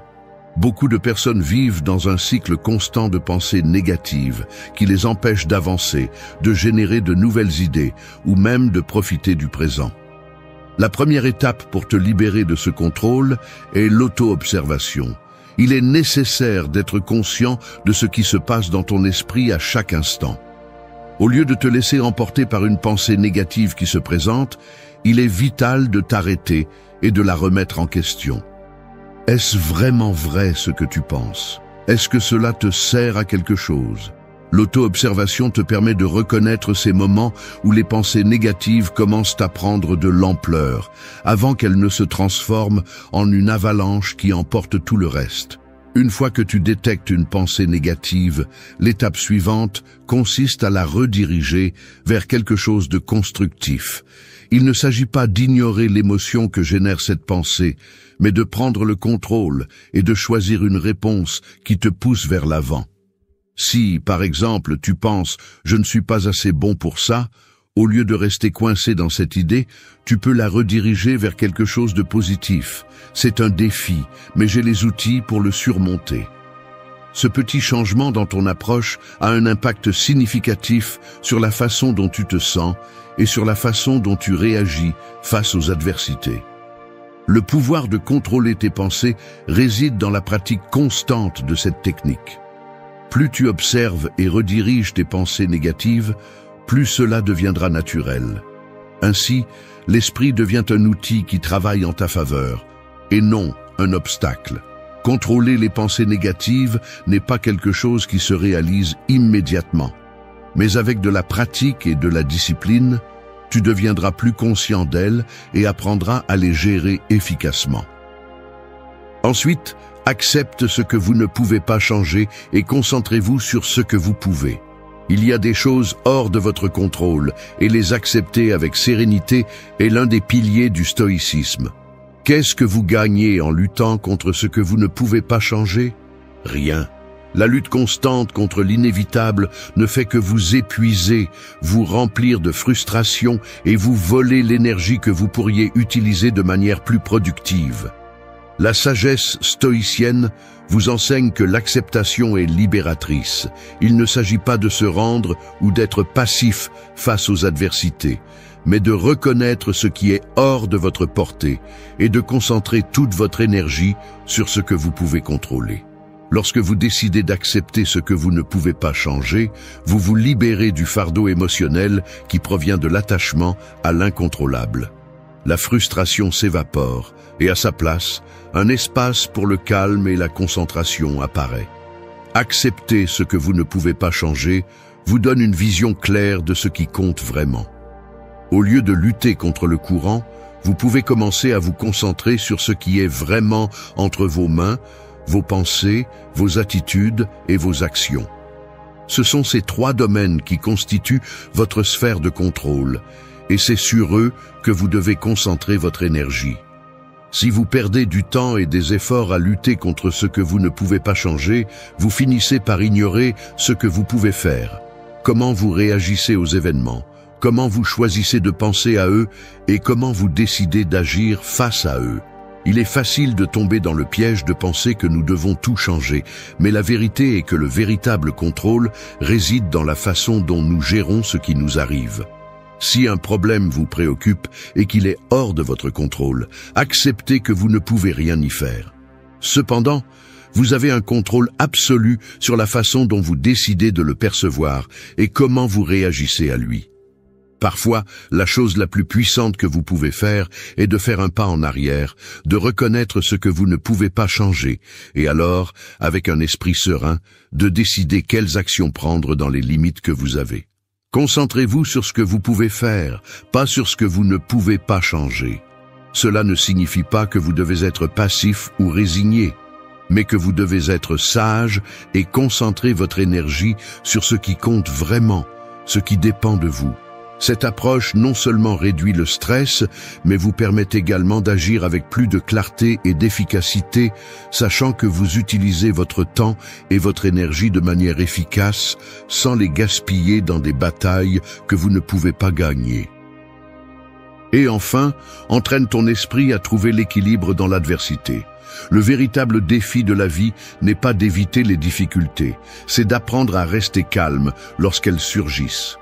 Les adversités sont inévitables et font partie de ce qui nous façonne en tant qu'êtres humains. Faire face à des problèmes personnels, professionnels ou à des situations imprévues est quelque chose avec lequel nous devons tous composer. Ce qui est important, c'est la façon dont nous réagissons face à elles. Sommes-nous emportés par les émotions ou trouvons-nous la sérénité au milieu du chaos? La réponse à cette question réside dans l'entraînement de notre esprit à être un refuge dans les moments les plus difficiles. Quand les difficultés surgissent, il est plus facile de tomber dans le désespoir ou la colère. Mais ce qui te permet de traverser ces tempêtes est la capacité de maintenir le contrôle interne. La sérénité n'est pas quelque chose qui est donné, mais quelque chose qui est cultivé avec la pratique de l'autocompréhension et du détachement émotionnel. En comprenant pourquoi une situation t'affecte d'une certaine manière, tu peux prendre du recul émotionnel et voir les choses d'un point de vue plus rationnel. Ce détachement n'implique pas l'indifférence, mais une façon de gérer les émotions de sorte qu'elles ne te contrôlent pas, mais que tu les utilises comme des outils pour ta propre croissance. Lorsque tu pratiques le détachement émotionnel, tu arrêtes de réagir de manière impulsive et tu commences à prendre des décisions basées sur ce qui compte vraiment. C'est crucial, car dans les moments difficiles, la tendance naturelle est de laisser les émotions dicter nos réponses, ce qui nous conduit presque toujours à des décisions précipitées. Le détachement te permet d'observer tes émotions sans qu'elles n'obscurcissent ton jugement, ce qui est essentiel pour maintenir le calme et la clarté. La résilience émotionnelle se développe de cette façon. Ce n'est pas la capacité d'éviter la souffrance, mais la capacité de s'en remettre et d'en tirer des leçons. Pratiquer la résilience, jour après jour, face aux adversités, te permettra de trouver l'équilibre même lorsque tout semble chanceler. Chaque défi, au lieu de te renverser, te renforcera et t'apprendra comment rester ferme et serein face à n'importe quelle tempête. Cet entraînement mental est un processus constant. Plus tu le pratiques, plus il sera facile de maintenir ton calme intérieur, quelles que soient les circonstances qui t'entourent. Maintenant, ce n'est que le début, car tout ce que tu fais dans la vie dépendra de la façon dont tu commences à penser. L'état d'esprit que tu cultives sera le pilier qui te soutiendra au milieu des défis, des émotions et des adversités. Si tu contrôles tes pensées, tu maîtriseras ta vie. Maintenant, tu travailleras sur comment vivre pour maîtriser n'importe quelle situation. La vie ne concerne pas seulement ce que tu penses, mais aussi comment tu agis, comment tu te comportes face aux circonstances auxquelles tu es confronté. Qu'as-tu fait jusqu'à présent pour vivre de manière pleine et sereine? Tout d'abord, vis avec conscience et présence, ne te laisse pas emporter par les impulsions. Le stoïcisme nous enseigne que vivre dans le présent est essentiel pour atteindre la sérénité. Mais qu'est-ce que cela signifie vraiment de vivre avec conscience? Cela signifie être pleinement impliqué dans ce que tu fais, avec chaque action et chaque pensée, sans te laisser emporter par le bruit intérieur ou extérieur. Vivre avec conscience n'est pas quelque chose qui arrive par accident, mais cela nécessite une pratique constante. Au lieu de simplement passer à travers la vie sans questionner ce que tu fais ou comment tu te sens, cela t'invite à être un observateur actif de ton expérience. Combien de fois as-tu fait quelque chose automatiquement, sans vraiment prêter attention? Combien de fois as-tu réagi impulsivement, laissant les émotions ou les désirs te guider au lieu de choisir consciemment comment agir. Le stoïcisme dit que lorsque nous ne sommes pas conscients, nous nous laissons emporter par le tourbillon de pensées et d'émotions qui nous affectent, perdant le contrôle de ce qui compte vraiment. La première étape est d'apprendre à être présent. Cela ne signifie pas éliminer tout ce que tu ne peux pas contrôler, mais apprendre à concentrer ton attention sur ce que tu peux vraiment gérer, tes pensées, tes réactions et tes actions. Chaque moment est une opportunité de prendre des décisions conscientes, au lieu d'être dominé par la routine ou par l'impulsion du moment. La conscience constante te permet de répondre, au lieu de réagir impulsivement. Cette pratique t'aide à garder le contrôle et à ne pas te perdre dans le bruit de la vie quotidienne. Vivre avec conscience, c'est aussi te libérer des fardeaux du passé et des soucis de l'avenir. Il est facile de tomber dans l'habitude de revivre les erreurs passées ou d'anticiper ce qui n'est pas encore arrivé, mais cela ne fait que te voler le pouvoir du présent. Lorsque tu parviens à être pleinement présent, tu te rends compte que le maintenant est la seule chose que tu as vraiment, et c'est là que tu peux faire la différence. Vivre consciemment te donne la clarté pour prendre des décisions plus sages et te rapproche d'une vie plus sereine, alignée avec ce qui compte vraiment. Ensuite, trouver la paix intérieure au milieu du bruit extérieur. La vie moderne est remplie de bruit, de distractions et de pressions qui nous bombardent constamment. Des exigences du travail aux attentes sociales, il semble que tout soit conçu pour nous déstabiliser. La société nous pousse à faire plus, à être toujours connectés et à respecter des normes qui ne correspondent pas toujours à ce dont nous avons réellement besoin. Les actualités, les réseaux sociaux et les exigences externes peuvent nous faire sentir débordés.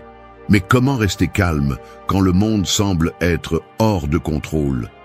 Le stoïcisme nous enseigne que la paix intérieure ne dépend pas de ce qui se passe à l'extérieur, mais de la façon dont nous y réagissons. Les circonstances extérieures sont incontrôlables, mais nos réactions sont entièrement à nous. La clé est de pratiquer le détachement émotionnel. Il ne s'agit pas de vous déconnecter de tout, mais de lâcher prise sur ce que vous ne pouvez pas contrôler. En faisant cela, vous trouvez la paix intérieure qui vous maintient équilibré, même au milieu de la tempête. Lorsque vous vous libérez du besoin de contrôler l'extérieur, vous vous permettez de trouver la tranquillité en vous. Imaginez un océan en tempête. Les vagues sont agitées, mais ce qui est sous la surface reste calme et constant. C'est ainsi que vous pouvez entraîner votre esprit à rester calme au milieu du chaos. La paix n'est pas dans les circonstances extérieures, mais dans la façon dont vous choisissez d'y répondre. La cultiver est un processus qui nécessite du temps et de la pratique, mais c'est tout à fait réalisable. Chaque fois que vous choisissez de maintenir votre sérénité au lieu de céder au stress ou à la frustration, vous renforcez votre paix intérieure. La véritable liberté réside dans la capacité à maintenir cette paix, indépendamment du bruit qui vous entoure. Avec le temps, cette pratique deviendra une habitude naturelle et votre paix intérieure sera plus forte que toute perturbation extérieure. Ensuite, développez une attitude résiliente face à l'adversité. Les difficultés font partie intégrante de la vie et la souffrance est quelque chose avec laquelle nous devons tous composer à un moment donné. Que ce soit une perte, un échec, ou simplement les hauts et les bas que nous expérimentons tous, la douleur est inévitable. Cependant, ce qui définit vraiment une personne n'est pas la souffrance qu'elle affronte, mais comment elle choisit d'y répondre. La vie n'est pas toujours juste, mais ce que nous pouvons contrôler, c'est notre réaction face aux difficultés. C'est là que la résilience joue un rôle crucial. Il ne s'agit pas d'éviter la souffrance, mais de la manière dont nous la confrontons. Le stoïcisme nous enseigne à voir les difficultés non pas comme des obstacles insurmontables, mais comme des opportunités de croissance. Chaque revers, chaque erreur et chaque échec nous offre une leçon déguisée, une opportunité d'améliorer et de renforcer notre caractère. Cette perspective change radicalement la façon dont nous affrontons les moments difficiles.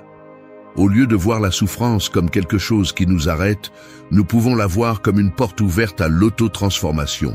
Chaque défi est une occasion d'apprendre quelque chose de nouveau sur nous-mêmes et sur la vie, si nous sommes prêts à voir la situation d'un point de vue plus large. La résilience n'est pas la capacité d'éviter la souffrance, mais la capacité de la surmonter avec dignité en apprenant de chaque expérience. Il ne s'agit pas de réprimer les émotions ou d'ignorer la douleur, mais de comprendre que la souffrance est une partie naturelle de l'existence humaine. C'est à travers cette souffrance que nous grandissons réellement, lorsque nous sommes capables de l'affronter avec courage et sagesse. La clé est de ne pas laisser la douleur nous définir ou nous faire perdre notre chemin. La véritable résilience est la capacité de continuer à avancer, de maintenir notre paix intérieure et d'apprendre des difficultés, en les utilisant pour notre transformation personnelle. Il ne s'agit pas de ne pas ressentir, d'être insensible, mais d'apprendre à répondre avec sagesse à la souffrance. La résilience, alors, devient un exercice de choix conscient. Choisir comment répondre à l'inévitable, choisir le chemin de l'apprentissage, de la croissance et de l'évolution personnelle. Finalement, sois maître de ton temps et de ton énergie, non des désirs des autres. La modération est l'une des vertus les plus fondamentales du stoïcisme et elle est essentielle pour vivre une vie alignée sur ce qui compte vraiment. Nous vivons dans un monde saturé de distractions, de demandes externes et d'attentes de toutes sortes, familiales, professionnelles, sociales. Au milieu de ce bruit, nous perdons souvent de vue nos propres objectifs et valeurs, nous laissant entraîner par ce que les autres considèrent comme important ou parce que l'environnement nous impose.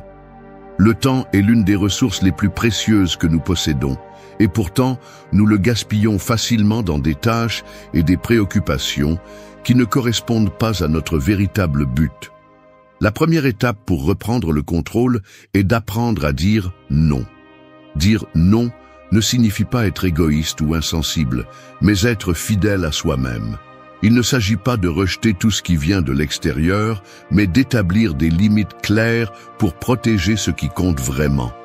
Les pressions extérieures, les distractions et les désirs des autres peuvent détourner notre attention et notre énergie. Si tu n'es pas vigilant, le temps dont tu disposes est consommé par des tâches et des engagements qui ne servent pas ton but, tes objectifs ou ton bien-être. Il est crucial de prioriser ce qui est vraiment précieux pour toi, car sinon, tu te retrouveras à vivre une vie que tu n'as pas choisie, mais que tu as acceptée par inertie. Être maître de ton temps et de ton énergie implique une prise de décision consciente. Lorsque tu es capable d'évaluer ce qui contribue réellement à ta croissance et à ton bien-être, tu peux concentrer ton énergie sur ce qui te rapproche de tes objectifs. Apprendre à prioriser l'essentiel, à mettre de côté ce qui n'a pas de valeur pour toi et à dire non à ce qui ne te sert pas, est un acte d'autodiscipline qui te rend le contrôle de ta vie.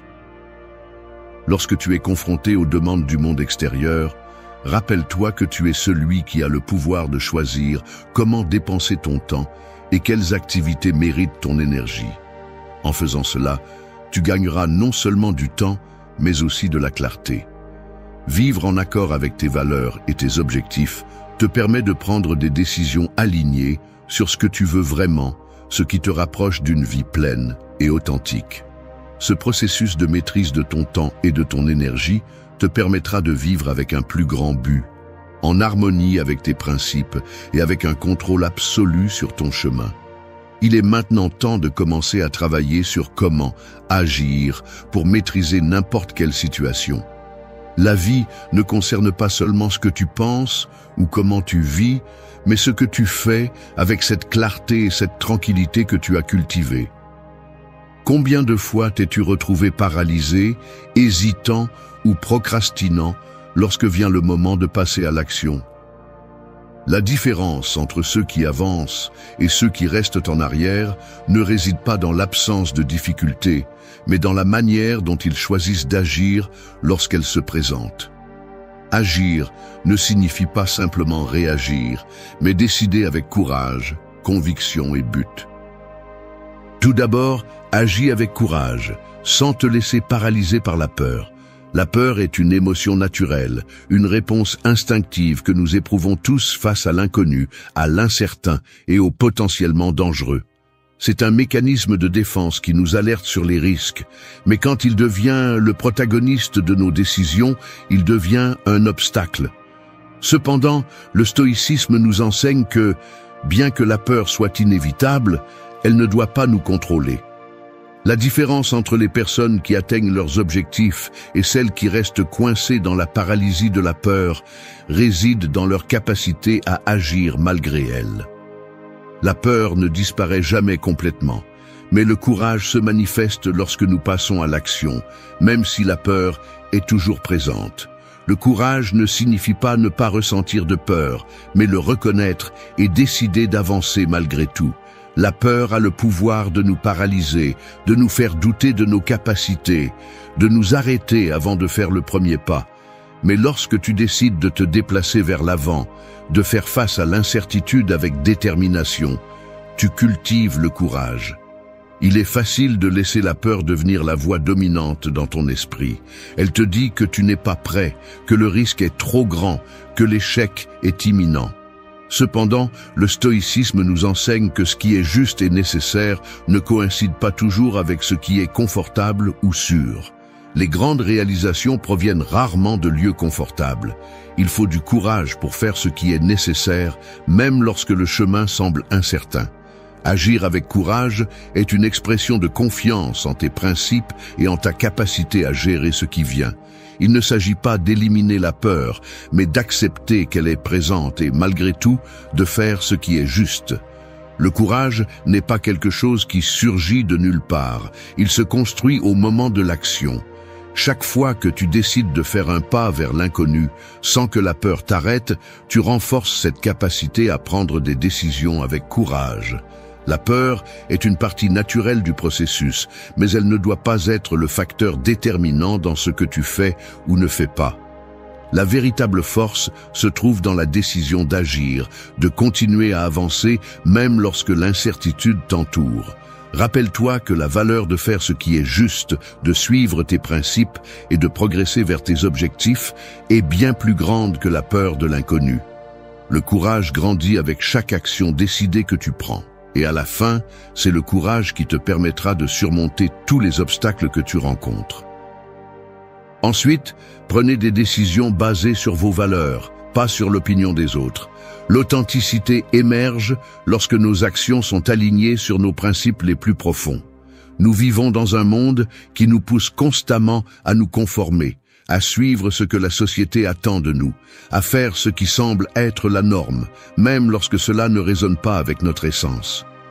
Depuis notre plus jeune âge, on nous apprend à suivre des règles et des attentes étrangères, à vouloir s'intégrer, à chercher l'approbation des autres. Mais ce n'est pas la vraie liberté. La vraie liberté réside dans le fait de vivre selon ce que l'on croit être juste, pas selon ce que les autres dictent. Le stoïcisme nous enseigne que nous devons agir à partir de la vérité intérieure, à partir de la conscience de ce que nous valorisons et croyons vraiment. Lorsque nous prenons des décisions guidées par nos propres croyances et principes, nous pouvons éprouver une paix intérieure que l'opinion des autres ne pourra jamais nous apporter. Il ne s'agit pas de rejeter les conseils des autres ou de vivre de manière égoïste, mais d'apprendre à discerner quand il est nécessaire d'écouter et quand nous devons agir selon notre propre sagesse. Vivre selon nos valeurs nous permet de prendre des décisions qui sont vraiment alignées sur ce qui compte, pas sur ce que les autres pensent qui devrait compter. Il est facile de tomber dans le piège de faire ce que les autres attendent pour éviter le conflit ou la désapprobation, mais cela ne génère que de l'insatisfaction interne. Le stoïcisme nous enseigne également que l'influence des opinions des autres diminue lorsque nos actions sont guidées par nos propres principes. Il ne s'agit pas d'être rebelle ou d'aller à l'encontre de tout ce qui est attendu de nous, mais de vivre avec cohérence. L'authenticité n'est pas de faire tout le contraire du courant, mais de trouver le courage d'être soi-même, même si cela signifie être en désaccord avec ce que la société pense que vous devriez être. Lorsque vos décisions sont alignées sur vos valeurs, l'approbation des autres devient sans importance, car vous savez que vous vivez une vie fidèle à ce que vous êtes vraiment. En prenant des décisions du fond de votre être, vous vous rapprochez de la vie que vous désirez vraiment, au lieu de suivre un chemin que d'autres ont tracé pour vous. C'est la clé pour trouver un but et une satisfaction à chaque pas que vous faites. L'authenticité vous mène vers la vie qui est vraiment la vôtre, pas la vie que les autres veulent pour vous. Ensuite, garde ton calme dans l'action, sans précipitation ni impulsivité. Dans une société qui valorise la rapidité et l'immédiateté, le stoïcisme nous enseigne que la vitesse n'est pas toujours synonyme d'efficacité. Nous vivons dans un monde qui nous pousse constamment à agir rapidement, à prendre des décisions hâtives, comme si chaque moment était une urgence. Cependant, l'action précipitée, motivée par l'anxiété ou la pression, produit rarement de bons résultats. Souvent, lorsque nous agissons sans réfléchir, nous prenons des décisions impulsives et mal fondées que nous regrettons par la suite.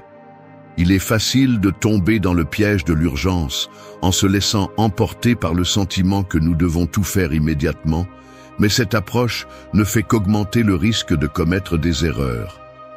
Le stoïcisme nous enseigne qu'au lieu de nous précipiter, nous devrions prendre le temps nécessaire pour évaluer, réfléchir et agir de manière réfléchie.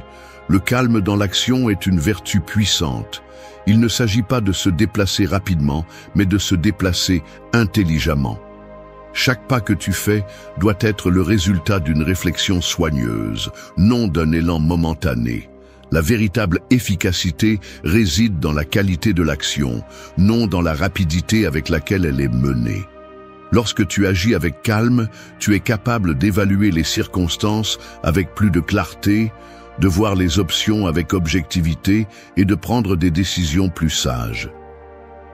Le stoïcisme souligne qu'une action prise avec tranquillité, après un processus de réflexion, est beaucoup plus efficace qu'une action rapide et irréfléchie.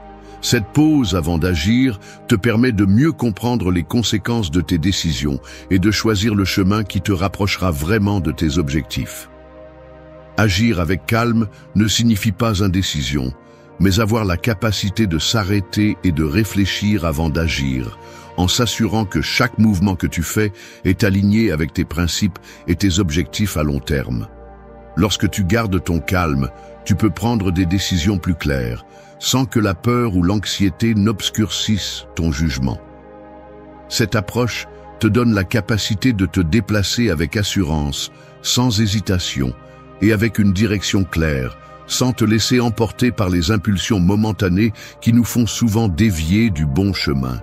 Le calme dans l'action est ce qui te permet d'agir avec confiance, sans regret, sachant que chaque pas est le résultat d'une décision réfléchie. Et finalement, fais de la patience une vertu quotidienne dans ta vie. Dans un monde qui exige des résultats immédiats, le stoïcisme nous rappelle que les actions ne produisent pas toujours des fruits instantanément. La patience est clé pour le stoïcien, car il comprend que chaque processus a son propre rythme et que les récompenses n'arrivent pas toujours rapidement. Au lieu de te désespérer pour des résultats immédiats, tu dois apprendre à attendre avec sérénité, sachant que ce que tu sèmes aujourd'hui portera ses fruits au moment opportun. La patience n'est pas seulement une attente passive, c'est une attente active, pleine de confiance dans le processus et dans l'effort que tu déploies. Les récompenses n'arrivent pas toujours immédiatement, mais cela ne signifie pas qu'elles ne sont pas en chemin. La patience t'apprend à ne pas abandonner trop tôt, à continuer avec détermination et calme, sans te précipiter ni perdre de vue l'ensemble.